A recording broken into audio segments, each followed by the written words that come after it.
E após registrar recordes em setembro, o Ibovespa encerrou os 9 primeiros meses desse ano com uma valorização acumulada de 21,58%.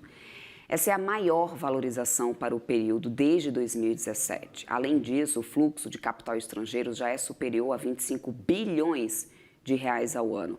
E é sobre essa valorização da Bolsa Brasileira que eu converso agora com o diretor de gestão da Aware Investment, o Gabriel Redivo, que já está aqui comigo. Gabriel, muito bom dia para você, querido. Uma ótima segunda-feira. Antes de mais nada, bem-vindo aqui à nossa programação.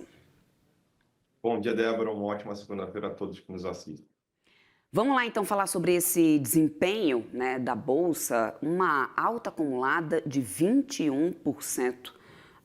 Que a gente tem nesse momento em 9 meses, né, Gabriel? E 41% em dólares, ou seja, já é tido como o melhor desempenho desde 2017, pelo menos, até bem antes da pandemia, né? Quais fatores estruturais explicam agora esse fôlego do mercado, mesmo, né, com a gente tendo esse risco fiscal, né, que é o que a gente tem aí, né, no radar, sempre titubeando e trazendo diversos ruídos, a gente conseguindo ter essa bolsa acumulando esses 21% de alta. Qual que é a tua análise sobre isso? Bom, acho que três principais fatores têm influenciado a Bolsa Brasileira nos últimos meses, né? Principalmente, eu acho que destaque aí a tese de rotação no mundo, né?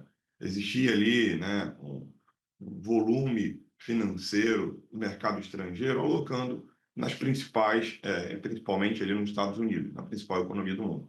E nos últimos meses, principalmente, nós tivemos um movimento de saída de investimento, né? Muitas das vezes no Tesouro ou até mesmo na economia norte-americana, indo para os países emergentes. E esse movimento ele favoreceu as principais economias emergentes do nosso mundo, né? Do globo terrestre. Então, eu estou dizendo que o Brasil acabou se favorecendo nesse movimento. O Brasil teve, né, isso fica nítido na desvalorização da moeda do dólar, ou seja, da valorização do real frente ao dólar. Tivemos esse movimento de queda do dólar nos últimos meses e da valorização das principais bolsas. Então, uma rotação de risco. Começou a sair do risco, muitas das vezes, tesouro americano, o investidor buscando em países emergentes esse retorno e essa valorização. Esse acho que o principal fator tem influenciado essa alta da Bolsa. Uhum.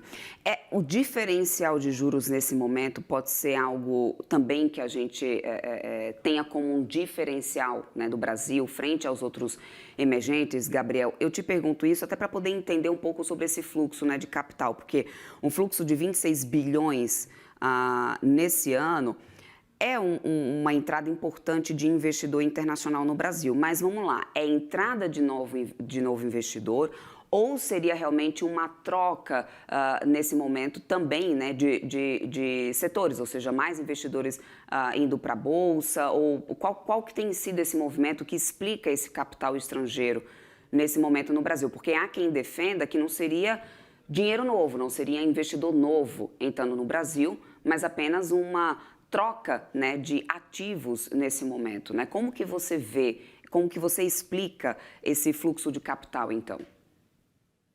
O fluxo de capital estrangeiro ele é indiscutível. De fato, está acontecendo, né? É óbvio que ele é distribuído. Parte vai para a renda fixa, nós estamos entre os principais juros reais do mundo, né? E com uma volatilidade menor do que alguns pares. Então, quando a gente olha o carrego dos títulos de renda fixa brasileiros, principalmente os soberanos, ele é um carrego muito interessante em que o investidor estrangeiro ele também olha. Mas não tenha dúvida que quando o investidor estrangeiro ele entra, o investidor ele tem que estar atento a isso, né? Ele também vai para a Bolsa, né? E a gente teve, sim, essa valorização motivada por isso.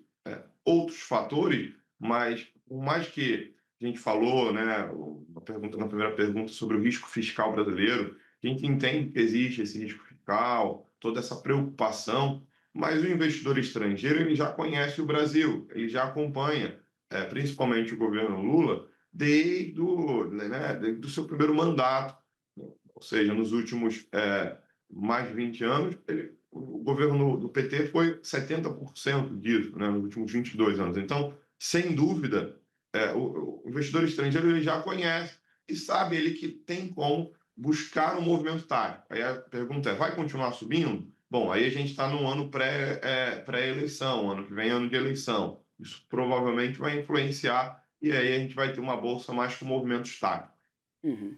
Agora, Gabriel, em relação à duração, né, desse rally, vamos entender um pouco disso, porque assim, o Ibovespa, em relação aos emergentes, pelo menos, dá para dizer que o Ibovespa ainda continua descontado? Há espaço, na tua visão, para alta adicional nesse momento? Em termos, obviamente, né, de múltiplos lucros das empresas, né, como que você avalia isso? Porque, obviamente, que a gente tem, né, um limite de capacidade. Eu entendo que a gente tem um limite de capacidade, mas, ao mesmo tempo, a gente já vem há alguns anos com essa bolsa com ativos bastante descontado, com espaço interessante, né, para uma alta que não conseguia ganhar tração. Parece que agora ganhamos tração, mas ainda temos espaço para isso em termos, principalmente, né, de múltiplos lucro de empresa que justifique um desconto em relação aos outros emergentes? Legal, boa pergunta, Débora. Bom, quando a gente olha múltiplos, sem dúvida, as empresas brasileiras elas estão baratas, porque a gente está com juros elevados, então toda uma análise de múltiplos aponta que sim, eu tenho empresas dentro da Bolsa do Ibovespa, principalmente, que olhando múltiplos eles estão baratos. A pergunta é, até quando isso vai acontecer, né? Porque a gente teve esse movimento de alta, mas foi um movimento até muito puxado pela queda do dólar, e tudo isso que a gente já conversou, né? Mas nós temos um fiscal realmente desafiador no Brasil e pode ser que esse fiscal desafiador mantenha os juros ainda elevados, principalmente os juros futuros, que é que movimenta a economia.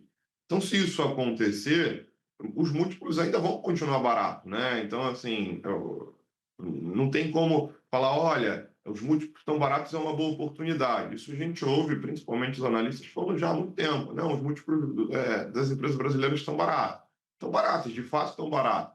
Mas a principal causa disso tem a ver com juros elevados. Uma queda dos juros, principalmente dos juros futuros e a da Selic estruturalmente falando, elas vão beneficiar, obviamente, com que o mercado não fique tão alavancado, né? O custo do dinheiro não fique tão elevado e as empresas possam performar melhor e esses múltiplos melhorando. Quem comprou com os múltiplos baratos vai acabar tendo uma valorização. Agora, para poder a gente amarrar o nosso papo aqui, Gabriel, quero entender do teu ponto de vista, perspectivas para 2026, alguma coisa você já pincelou aqui no nosso papo, mas o que pode sustentar o Ibovespa acima dos 140 mil pontos no ano que vem? E eu te pergunto isso porque sabemos, né, ano eleitoral, questão fiscal, tudo isso gera ruído muito grande, ou seja, quais são os riscos e gatilhos positivos na visão de vocês aí na UER nesse momento para 2026 para o Ibovespa? Bom, quando a gente olha, principalmente o mês de setembro da Bolsa do Ibovespa, e reflete outubro, novembro e dezembro, tende a ser igual, você vai ver meses ali que teve um rally, uma volatilidade elevada, mas a Bolsa ficando no 0 a 0 no intraday, e aí tem um dia que tem alguma informação e ele dá um pico para cima ou um pico para baixo, né? Não foram dias de altas sucessivas, não. Teve dias pontuais no mês de setembro, os outros foram de muita volatilidade. Historicamente, ano eleitoral é um ano desafiador para a Bolsa, um ano de muito rally, né? O rally das eleições que a gente já sempre ouve falar, né? Ou seja, e até estatisticamente, o primeiro TRI é muito melhor do que o segundo e o terceiro, porque a gente tem ali, né, uma caminhada já mais próxima das eleições, um movimento, daqui a pouco as pesquisas apontam e quando a gente olha para 2026, principalmente aqui na Well Investment, a gente entende que 2026 vai ser um ano de muita volatilidade em bolsa.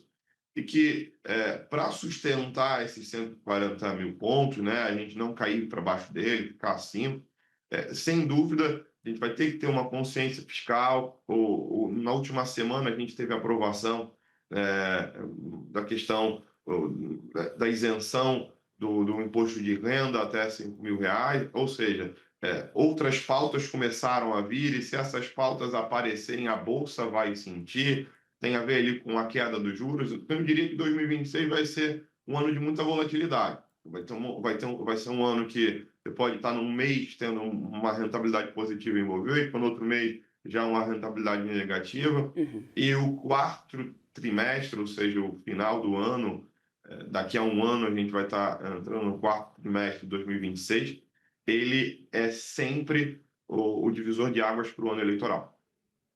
Perfeito, obrigada. Então, ótimos pontos. Conversamos com Gabriel Redivo, diretor de gestão da Aware Investments. Bem-vindo sempre por aqui, meu querido. Uma ótima segunda-feira para você. Até a próxima. Obrigado, ótima segunda-feira a todos. Até mais.